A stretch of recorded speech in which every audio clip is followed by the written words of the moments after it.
এই তরুণরাই 24-এর গণঅভ্যুত্থানের নেতৃত্ব দিয়েছে। তরুণরাই যুগে যুগে দেশের ইতিহাস রচনা করেছে। আসসালামু আলাইকুম। উপস্থিত সবাইকে আমার আন্তরিক শুভেচ্ছা জানাচ্ছি। আজকে এখানে উপস্থিত হতে পেরে আমি অত্যন্ত আনন্দিত। ইয়ুথ ভলান্টিয়ার অ্যাওয়ার্ড 2025 আয়োজনের জন্য আমি যুব ক্রীড়া মন্ত্রণালয়কে বিশেষভাবে ধন্যবাদ জানাচ্ছি। একই সাথে আজ যারা পুরস্কার পেয়েছ তাদের আমার প্রাণঢালা অভিনন্দন। আজ আমরা তারুণ্যের শক্তিকে উদযাপন করছি। এটি আমাদের জাতির চালিকা শক্তি। আমি দৃঢ়ভাবে বিশ্বাস করি, যখন একটি দেশের যুব সমাজ সক্রিয় থাকে, উদ্যমী এবং উদ্ভাবনী শক্তিতে বলীয়ান হয়, তখন কোনো প্রতিবন্ধকতাই তাদের অগ্রযাত্রাকে থামিয়ে রাখতে পারে না। আমাদের তরুণদের উদ্ভাবনী শক্তি আজ কেবল শিক্ষাক্ষেত্রেই সীমাবদ্ধ নেই। তরুণরা স্বাস্থ্যসেবা, পরিবেশ সুরক্ষা, দারিদ্র্য বিমোচন এবং সামাজিক ন্যায় বিচার প্রতিষ্ঠায়ও অগ্রণী ভূমিকা পালন করছে। এই তরুণরাই 24-এর গণঅভ্যুত্থানের নেতৃত্ব দিয়েছে। তরুণরাই যুগে যুগে দেশের ইতিহাস রচনা করেছে। আমাদের চলার পথে প্রতিনিয়ত নতুন নতুন চ্যালেঞ্জ আসবে।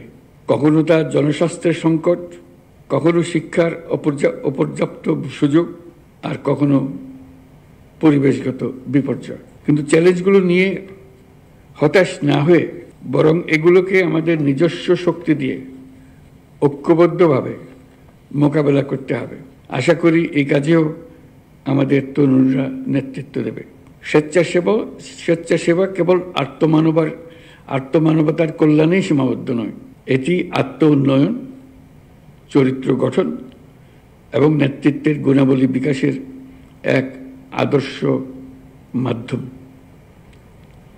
আমরা চাই আমাদের তরুণরা কেবল স্বেচ্ছাসেবক হিসেবেই থেমে থাকবে না, সমাজের নীতি নির্ধারক, উদ্ভাবক এবং পরিবর্তনের স্থপতি হিসেবে নিজেদের তুলে ধরবে। এটি তখনই সম্ভব হবে যখন তারা আত্মবিশ্বাসের সাথে নিজেদের গড়ে তুলতে পারবে, প্রয়োজনীয় দক্ষতা অর্জন করবে, নেতৃত্বের গুণাবলী বিকাশে মনোযোগী হবে। আজকের এই পুরস্কার কেবল একটি স্বীকৃতি নয়, এটি তোমাদের জন্য একটা উদাত্ত আহ্বান। তোমরা আরও সাহসী হও, আরও নেতৃত্ব দাও এবং সমাজের কল্যাণে নতুন ধারণা ও উদ্ভাবন নিয়ে কাজ করো। সমাজের প্রতিটি ক্ষেত্রে তোমাদের সক্রিয় অংশগ্রহণ অনেক ইতিবাচক পরিবর্তন আনতে পারে। স্বাস্থ্য খাতে তোমাদের একটি ক্ষুদ্র উদ্যোগ হাজারো শিশুকে রোগমুক্ত রাখতে পারে। শিক্ষাক্ষেত্রে তোমাদের সামান্য প্রচেষ্টা দেশের শিক্ষার মানকে বহুদূর এগিয়ে নিয়ে যেতে পারে।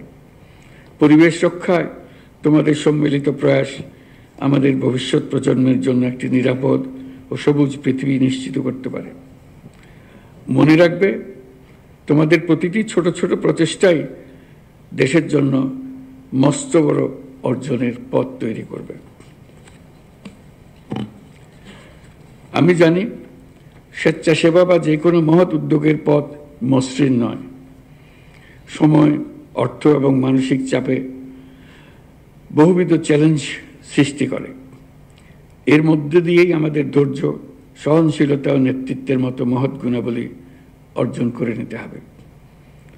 আমি যুব সমাজের প্রত্যেক সদস্যকে আহ্বান জানাই, তোমাদের মেধা, শক্তি ও সৃজনশীলতা দিয়ে সমাজের এবং দেশের উন্নয়নে ভূমিকা রাখো। তোমাদের সাফল্য কেবল ব্যক্তিগত অর্জনে সীমাবদ্ধ না রেখে অন্যদের জন্য অনুকরণীয় দৃষ্টান্ত করো। আমি বিশ্বাস করি, তরুণরা সক্রিয় থাকলে দেশের কোনো সমস্যায় আর অমীমাংসিত থাকতে পারে না। আমরা তোমাদের নতুন নীতি, যুগান্তকারী ধারণা এবং সামাজিক পরিবর্তনের অগ্রদূত হিসেবে দেখতে চাই। তোমাদের সম্মিলিত প্রয়াসেই বাংলাদেশ একটি উন্নত, মানবিক এবং উদ্ভাবনী রাষ্ট্র হিসেবে বিশ্বে মাথা উঁচু করে দাঁড়াতে পারবে। তোমাদেরকে আবারও অভিনন্দন জানাচ্ছি আমার পক্ষ থেকে এবং রাষ্ট্রের পক্ষ থেকে, দেশের সকলের পক্ষ থেকে।